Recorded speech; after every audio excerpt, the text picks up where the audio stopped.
जय हिंद दोस्तों, आप सभी का स्वागत है एक बार फिर से आपके अपने YouTube चैनल यूनिक ज्ञान में। आज हम बीए फोर्थ सेमेस्टर में हिस्ट्री का एक टॉपिक देखेंगे, 1857 की क्रांति तथा उस क्रांति के कारण। अर्थात हम सबसे पहले देखेंगे 1857 की क्रांति कैसे हुई थी और उसके कारण क्या थे।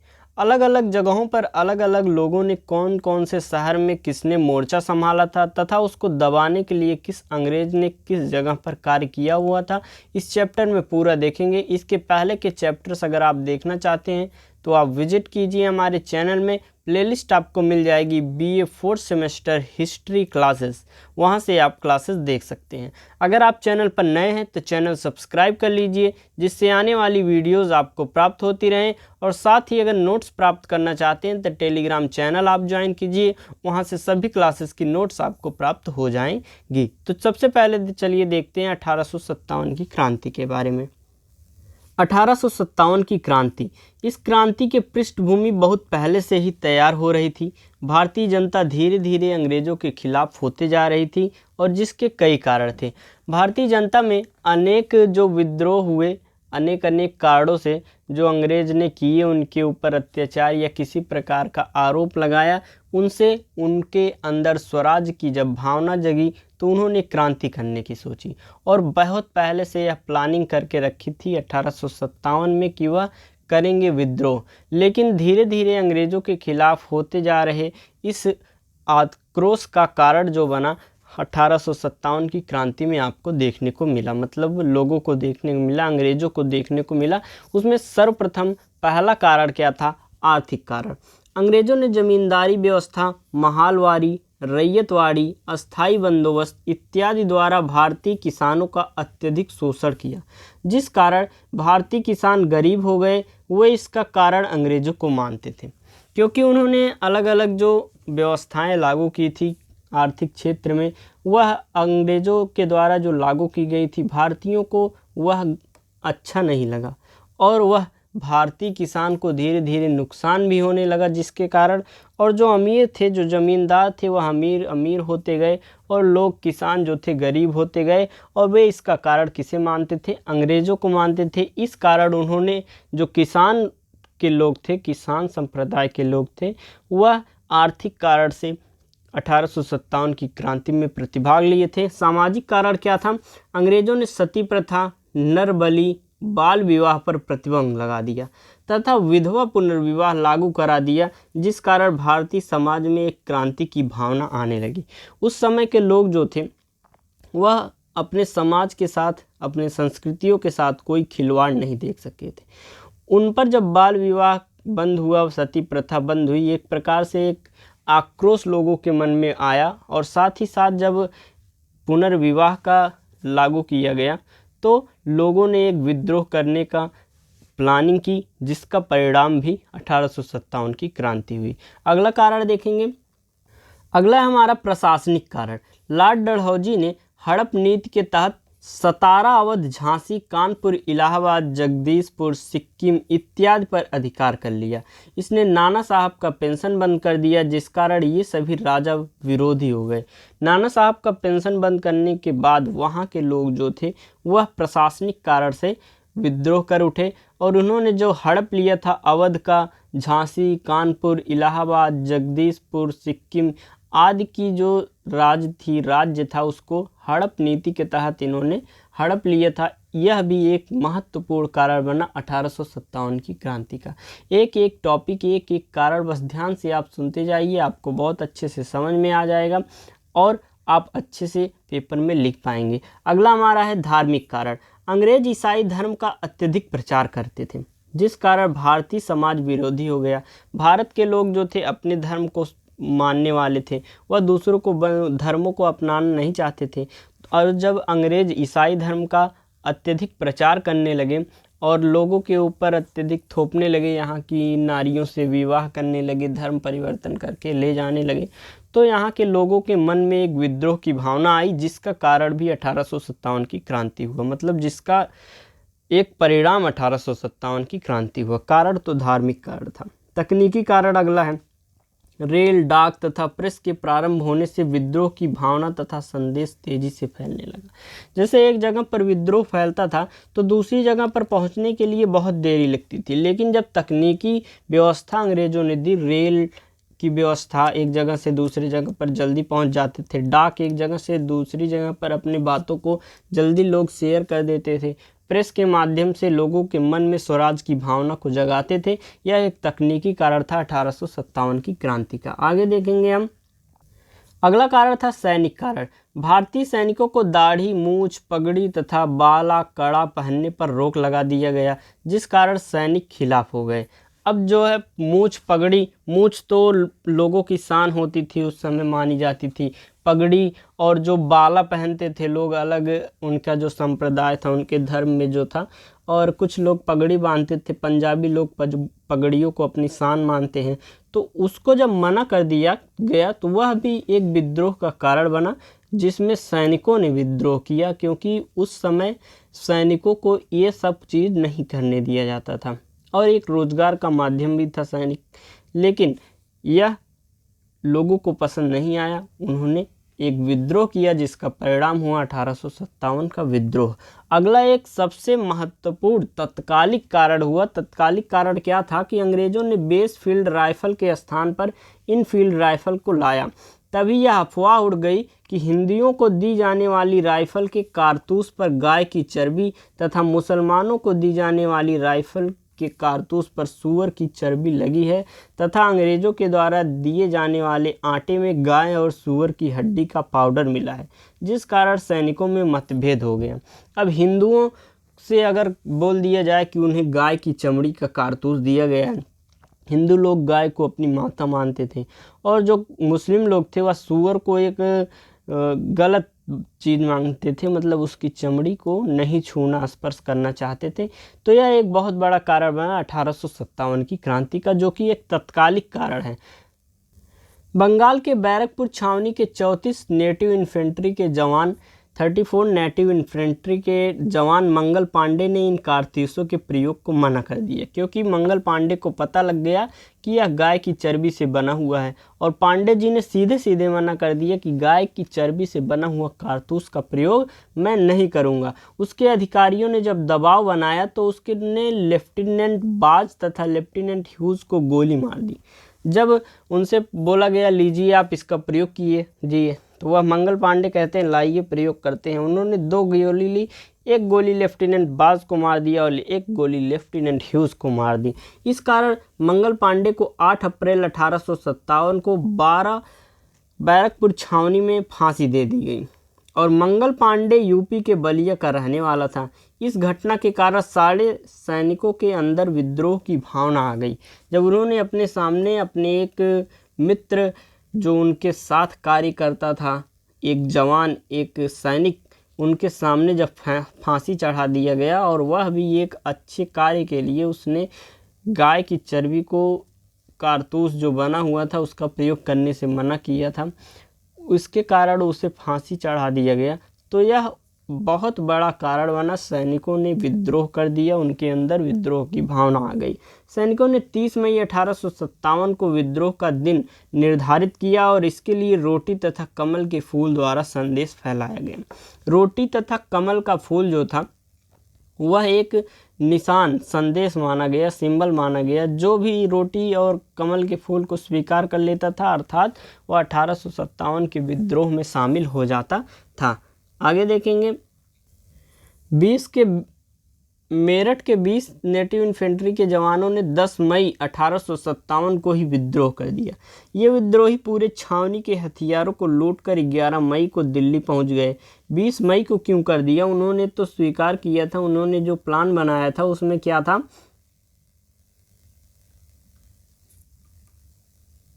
वह 30 मई को करने वाले थे विद्रोह, लेकिन 20 मई को ही इसलिए करना पड़ा क्योंकि वहाँ के कुछ गुप्तचरों ने, भारत के कुछ लोगों ने दारू पीकर, शराब का पान, मदिरा पान करके ये राज खोल दिया कि 30 मई को कुछ विद्रोह करने वाले हैं आप सभी के खिलाफ। अंग्रेजों ने उन्हें मदिरा पान कराया तो उन्होंने सब उगल दिया, ऐसा माना जाता है। तो इसलिए 10 मई को ही विद्रोह कर दिया गया। 11 मई को वह दिल्ली पहुंच गए छावनी के हथियारों को लूटकर। विद्रोहियों ने दिल्ली पहुंचकर दिल्ली की छावनी को जीत लिया और बहादुर शाह जफर को विद्रोह का नेता जबरदस्ती घोषित कर दिया। सोचिए, वह 10 मई को जाते हैं और छावनी को लूटकर दिल्ली पर सीधे कब्जा कर लेते हैं। उस समय यही एक कारण था कि उसी समय आज़ादी हमको मिल जाती 1857 में ही, लेकिन उस समय स्वराज का भावना हमारे अंदर नहीं था, मतलब जो हमारे देशवासी थे उनके अंदर नहीं था। वह अपने एक एक कारण के लिए, अपने अलग अलग कारण के लिए विद्रोह किए हुए थे। जैसे किसी किसानों का आर्थिक था, किसानों का जो आर्थिक कारण था, प्रशासनिक था, कुछ राजाओं का सैनिक कारण था, अलग अलग कारण थे, इसलिए अलग अलग भावना के कारण ये हुआ था। 4 जून 1857 को बेगम हजरत महल ने लखनऊ से विद्रोह कर दिया। 5 जून 1857 को नाना साहब तथा ताता टोपे ने कानपुर से विद्रोह कर दिया। ताता टोपे को मूल नाम रामचंद्र पांडुरंगा था। ये झांसी के रानी के गुरु थे। झांसी से विद्रोह मनुबाई अर्थात झांसी की रानी ने किया। ये बनारस की रहने वाली थी, जिनका विवाह ग्वालियर के राजा गंगाधर राव से हुआ। ग्वालियर की राजधानी उस समय झांसी थी।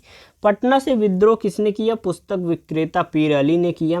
आरा के जगदीशपुर के जमींदार वीर कुंवर सिंह ने विद्रोह किया। इन्होंने लीग्रांड का 23 अप्रैल 1858 को पराजित कर दिया, किंतु कुंवर सिंह के हाथ में गोली लगी थी, जिस कारण उन्होंने अपना हाथ स्वयं काटकर गिरा दिया था, जिस कारण कुछ दिन बाद उनकी मृत्यु हो जाती है और कुंवर सिंह के भाई को गोरखपुर जेल में डाल दिया गया, जहां उनकी भी मृत्यु हो गई। बिहार सरकार 23 अप्रैल को विजय दिवस के रूप में मनाती है, क्योंकि 23 अप्रैल को ही जो वीर कुंवर सिंह थे वह लीग्रांड को हरा देते हैं, लेकिन उनके हाथ में एक गोली लग जाती है। इतने वे पराक्रमी थे, हाथ में गोली लगने के पश्चात वो अपने हाथ को स्वयं ही काट देते थे, जिसके कारण कुछ दिन बाद उनकी मृत्यु हो गई थी। आगे देखेंगे हम।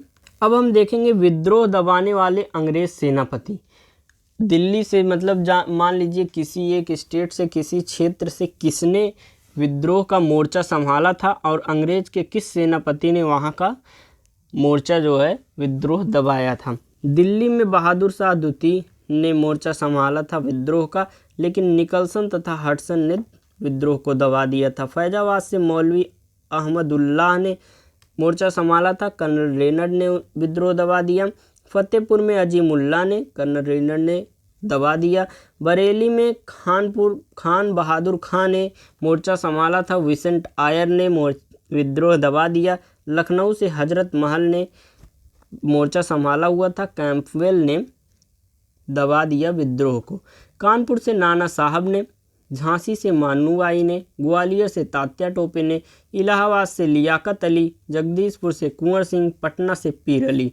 लेकिन कानपुर को विद्रोह को दबाने वाला कैंपवेल, झांसी का विद्रोह दबाने वाला ह्यूरोज, ग्वालियर का दबाने वाला ह्यूरोज, इलाहाबाद का कर्नल नील, जगदीशपुर का विद्रोह लीग्रांड, पटना का विद्रोह दबाने वाला विसेंट आयर था।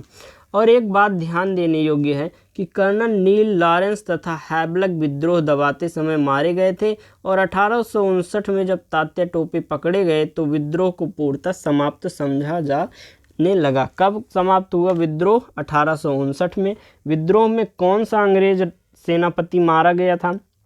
कर्नल नील, लॉरेंस तथा हैबलक विद्रोह दबाते समय मारे गए थे। अलग अलग जगहों से किसने मोर्चा संभाला था, यह बहुत ही इम्पोर्टेंट है। ये बहुत ज़्यादा इम्पोर्टेंट है। झांसी और ग्वालियर का विद्रोह दबाना किसने था? ह्यूरोज ने। आगे देखेंगे हम। अगला टॉपिक हम देखेंगे 1857 के विद्रोह की असफलता का कारण। उस समय हथियार की कमी थी, भारतीय लोगों के पास संगठन का अभाव था, लोग संगठित नहीं थे, अलग अलग अपने विचारों के लिए अलग अलग जगह से विद्रोह कर रहे थे। नेतृत्व की कमी थी। वही बात, एक नेतृत्व करके कोई एक नेतृत्व करता और एक संगठन में जब होते तो 1857 में ही हम आज़ाद हो गए होते। राजपूत तथा सिंधिया ने अंग्रेज़ों का साथ दिया, यह हमारे असफलता का कारण है। शिक्षित लोग तटस्थ रहे, मतलब जो शिक्षित थे वह इस विद्रोह से दूर रहे। अगला है असफलता का कारण कि बहादुर शाह की पत्नी जीनत महल ने सभी गोपनीय सूचनाएं अंग्रेज़ों को दे दी और अंग्रेज़ों ने हुमायूं के मकबरे मकबरे के समीप बहादुर शाह जफर को पकड़ लिया और उसे रंगून भेज दिया, जहां 1862 में उसकी मृत्यु हो गई। अगला कारण था असफलता का कि विद्रोहियों में देश प्रेम की भावना नहीं बल्कि आपसी स्वार्थ था। मतलब अलग अलग लोगों का अलग अलग स्वार्थ था। अगर हम मान लें क्या स्वार्थ था अलग अलग लोगों का, तो बेगम हजरत महल से अवध छीना गया था, उनका अलग स्वार्थ था। नाना साहब का पेंशन रोका गया था, इसलिए उन्होंने विद्रोह किया था। झांसी की रानी के दत्तक पुत्र को राजा नहीं बनाया गया था, उनका अलग स्वार्थ था। कुंवर सिंह से जमींदारी छीन ली गई थी, उनका अलग स्वार्थ था। लोग अपने अपने स्वार्थ के लिए विद्रोह किए थे, ना कि देश प्रेम के लिए। अगर देश प्रेम की भावना उसी समय रही होती 1857 में, तो 1857 में ही हमारा देश आज़ाद हो गया होता। आगे देखेंगे हम। विद्रोह के दौरान इलाहाबाद को अंग्रेजों ने आपातकालीन केंद्र बनाया था। जब विद्रोह समाप्त हुआ तो इंग्लैंड की महारानी ने अपना घोषणा पत्र लॉर्ड कैनिंग को भेजा। लॉर्ड कैनिंग ने इसे पढ़कर 1858 में इलाहाबाद में सुनाया। इस घोषणा के अनुसार ईस्ट इंडिया कंपनी को समाप्त कर दिया गया। समाप्त कब कर दिया गया? 1858 में ईस्ट इंडिया कंपनी को समाप्त कर दिया गया। लॉर्ड कैनिंग ने इसको पढ़कर सुनाया था। और किसने भेजा था? महारानी ने अपना घोषणा पत्र भेजा था, जिसमें लिखा था कि ईस्ट इंडिया कंपनी अब समाप्त की जा सकती है। और क्या लिखा गया था उसमें? भारत का शासन इंग्लैंड की महारानी को दे दिया गया। ब्रिटेन ने यह वादा किया कि वह नया क्षेत्र पर कब्जा नहीं करेगा। अंग्रेज जो थे उन्होंने वादा किया कि नए क्षेत्र पर वह कब्जा अब नहीं करेंगे, जितने क्षेत्र में वह हैं उतने में ही रहेंगे। विद्रोह के समय इंग्लैंड के प्रधानमंत्री पॉम अस्टरलिन थे तथा भारत का गवर्नर जनरल लॉर्ड कैनिंग था। विद्रोह समाप्ति के बाद पिल आयोग सिफारिश पर सेना का पुनर्गठन किया गया और सेना में राजपूत तथा ब्राह्मणों की संख्या घटा दी गई, जबकि नेपाली तथा पठान की संख्या बढ़ा दी गई थी। आगे देखेंगे हम। 1857 की क्रांति में विभिन्न विद्वानों द्वारा दिया गया मत। यह एक राष्ट्रीय विद्रोह था, यह किसने कहा? डिज़रायली जी ने कहा था।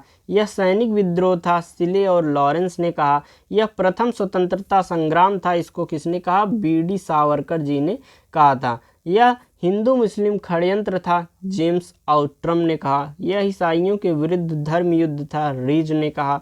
यह सभ्यता और बर्बरता का युद्ध था, टी.आर. होम्स ने कहा। यह ना तो प्रथम, ना ही राष्ट्रीय और ना ही स्वतंत्रता संग्राम था, आर.सी. मजूमदार ने ऐसा कहा 1857 की क्रांति को। यह जन क्रांति थी, रामविलास शर्मा जी ने कहा। आगे हम देखेंगे। 1857 की क्रांति में विभिन्न लेखकों द्वारा लिखा गया पुस्तक। 1857 सुरेंद्र नाथ सिंह और मौलाना अबुल कलाम के द्वारा लिखा गया। महान विद्रोह अशोक मेहता द्वारा लिखा गया। महान विद्रोह, ये सब जो पुस्तकें हैं इसमें 1857 की क्रांति के बारे में लिखा गया है। 1857 का विद्रोह पी.सी. जोशी जी द्वारा लिखा गया। प्रथम स्वतंत्रता संग्राम बी.डी. सावरकर जी द्वारा लिखा गया। प्रथम राष्ट्रीय विद्रोह बी.डी. सावरकर जी द्वारा लिखा गया। 1857 का विद्रोह और सैनिक विद्रोह आर.सी. मजूमदार जी द्वारा लिखा गया। यह हमने आपको पूरा 1857 की क्रांति, उसके कारण, उसमें मोर्चा संभालने वाले अलग अलग क्षेत्रों से लोग, उसको दबाने वाले अंग्रेजी सैनिक, तथा 1857 कब समाप्त हुआ। 1857 के समाप्त होने के बाद महारानी ने लॉर्ड कैनिंग से क्या पत्र पढ़वाया कि ईस्ट इंडिया कंपनी समाप्त कर दी गई है। साथ ही साथ उन्होंने यह भी आदेश दिया कि अंग्रेज जो है, ब्रिटेन जो है, वह अब से किसी नए क्षेत्र पर अधिकार नहीं जमाएगी। और अलग अलग विद्वानों द्वारा जो कहा गया था 1857 के बारे में, उसको हमने बताया। और साथ ही लिखी गई पुस्तकों के बारे में, 1857 की पुस्तकों के बारे में हमने आपको बताया। और यह टॉपिक यहाँ पर समाप्त होता है। अगर आपको वीडियो अच्छी लगी तो लाइक करें, कमेंट करके ज़रूर बताएं। साथ ही साथ अपने दोस्तों के पास शेयर करें, जिससे वीडियो का फ़ायदा वह भी उठा सकें। धन्यवाद, मिलते हैं अगली वीडियो में।